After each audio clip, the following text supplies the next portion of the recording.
नमस्कार. तुमचे खूप खूप खूप स्वागत आहे अन्नपूर्णा होम कुकिंग चॅनलला. कसे आहात तुम्ही सगळे? आज आपण टोमॅटोची चटणी बनवणार आहोत. एकदम चमचमीत आणि चविष्ट लागणार आहे ही. तर यासाठी आपण कांदा बारीक चिरून घेऊया. अगदी कमी साहित्यामध्ये एकदम चविष्ट आणि चटपटीत लागणारी टोमॅटो चटणी आपण बनवणार आहोत. ही भाकरीसोबत तुम्ही खाऊ शकता. खूप चविष्ट लागते. पोळीसोबत खाऊ शकता, वरण भाताबरोबर खाऊ शकता. अगदी सोप्या पद्धतीने आपण आज टोमॅटोची चटणी बनवणार आहोत. तर कांदा आपण चिरून घेतलेला आहे. आता आपण टोमॅटो जो आहे तो बारीक चिरून घेऊया. अन्नपूर्णा होम कुकिंग चॅनलला प्लीज सबस्क्राईब करा. टोमॅटो जे आहे हे आपण 4 ते 5 चिरून घेतले आणि कांदा जे आहे ते 3 कांदे आपण घेतले आहेत मीडियम साईजचे. कांदा, टोमॅटो आणि लसूण एकदम कमी साहित्यामध्ये आपण हे बनवणार आहोत. ज्या वेळेला भाजीला काही नसते घरामध्ये किंवा काय भाजी करावा हा प्रश्न होतो, त्यावेळेला आपण टोमॅटोची चटणी ही बनवू शकतो. आणि भाकरीसोबत म्हणजे बाजरीच्या भाकरीसोबत किंवा ज्वारीच्या भाकरीसोबत ही चटणी एकदम उत्कृष्ट लागते. खूप चविष्ट लागते. तुम्ही नक्की ही रेसिपी ट्राय करून बघा. अगदी 3 साहित्यामध्ये आपण एकदम छान भाजी तयार करणार आहोत. यासाठी आपण लसूण जो आहे तो ठेचून घेतलेला आहे आणि टोमॅटो बारीक कट झालेला आहे. आता आपण कढईमध्ये तेल तापायला ठेवूया. तेल तापत आलं की यामध्ये आपण जिरं घालूया. जिरं एकदम तडतडलं पाहिजे. त्यानंतर आपण त्यामध्ये मोहरी घालूया. मोहरी तडतडत आहे. तेल एकदम व्यवस्थित तापलेलं पाहिजे. पण तापल्यानंतर आपण गॅस स्लो करून मग यामध्ये आपण फोडणी देऊया. यामध्ये आपण आता ठेचलेला लसूण घालूया. लसूण घातल्यावरती खूप छान सुगंध येतो. घरभर अगदी पसरतो.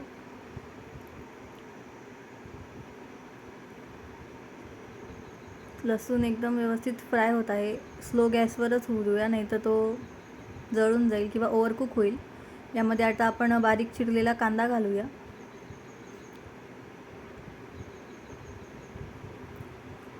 कांदा घातलेला आहे. आता आपण हा मिक्स करून घेऊया.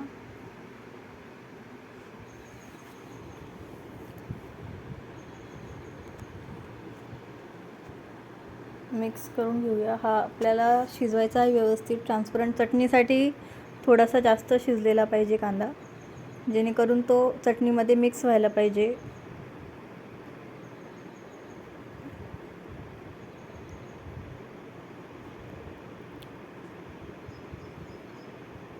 स्लो गॅसवरच आपण होऊ देऊ. यावर आता 5 मिनटं आपण झाकण ठेवून घेऊया, जेणेकरून कांदा एकदम मऊ होईल. आपण आता झाकण काढून घेऊया यावरचं. यामध्ये आपण मीठ घालून घेऊया. कांद्यामध्ये जर आपण शिजवताना मीठ टाकलं फोडणीच्या वेळेला, तर कांदा जो आहे तो लवकर शिजतो, लवकर फ्राय होतो. जर तुम्हाला घाई असेल तर तुम्ही जेव्हा कांदा परतवायला टाकला तेव्हाच मीठ टाकू शकता, जेणेकरून जो कांदा आहे तो लवकर शिजेल. आपण आता हे मिक्स करून घेऊया.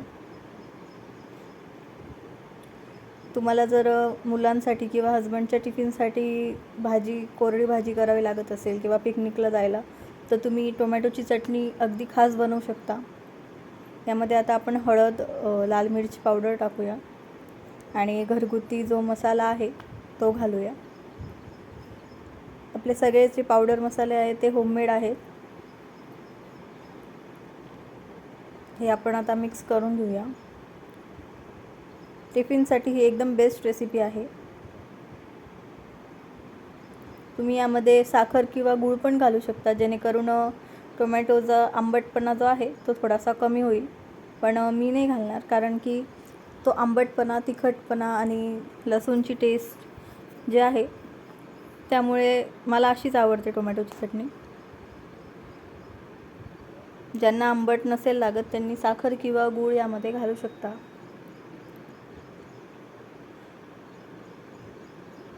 मसाला शिजत आलेला आहे. यामध्ये आपण आता टोमॅटो घालून घेऊया बारीक चिरलेला.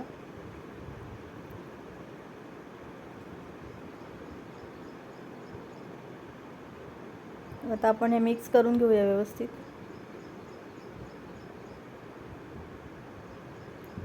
खूप छान सुगंध येत आहे.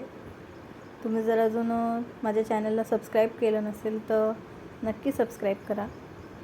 Annapurna home cooking channel. आता आपण यावरती 5 मिनटं झाकण ठेवून घेऊया. अगदी कमी वेळामध्ये ही चटणी बनवून तयार होते. जास्त काही झंझट नाही, जास्त वस्तू साहित्य काहीच लागत नाही. एकदम कमी वेळात आपण बनवू शकतो. तुम्ही बघू शकता याला पाणी सुटलेलं आहे. यामध्ये आपण आता भाजलेल्या शेंगदाण्याचं कूट घालूया आणि मिक्स करून घेऊया. आपण कांद्यामध्ये मीठ टाकलं होतं, त्यामुळे आता मीठ टाकण्याची आवश्यकता नाही आहे. तुम्हाला लागत असेल तर तुम्ही वरतून घालू शकता. हे मिक्स केल्यावरती आपण अजून थोडा वेळ होऊ देऊया, 2-3 मिनटं, जेणेकरून जे कूट आहे ते यामध्ये मिक्स होईल. तुम्ही याचं टेक्स्चर प्युरीसारखं पण बनवू शकता, पण मला असं टेक्स्चरच आवडतं, जेणेकरून भाकरीसोबत वगैरे पोळीसोबत त्याचं जे टेक्स्चर आहे टोमॅटो जो आहे थोडासा लागला पाहिजे. तुम्ही अजून शिजवून किंवा थोडंसं किंचित पाणी घालून ते स्मॅशही करू शकता. आपली टोमॅटोची चटणी ही रेडी आहे. आता आपण सर्व करून घेऊया.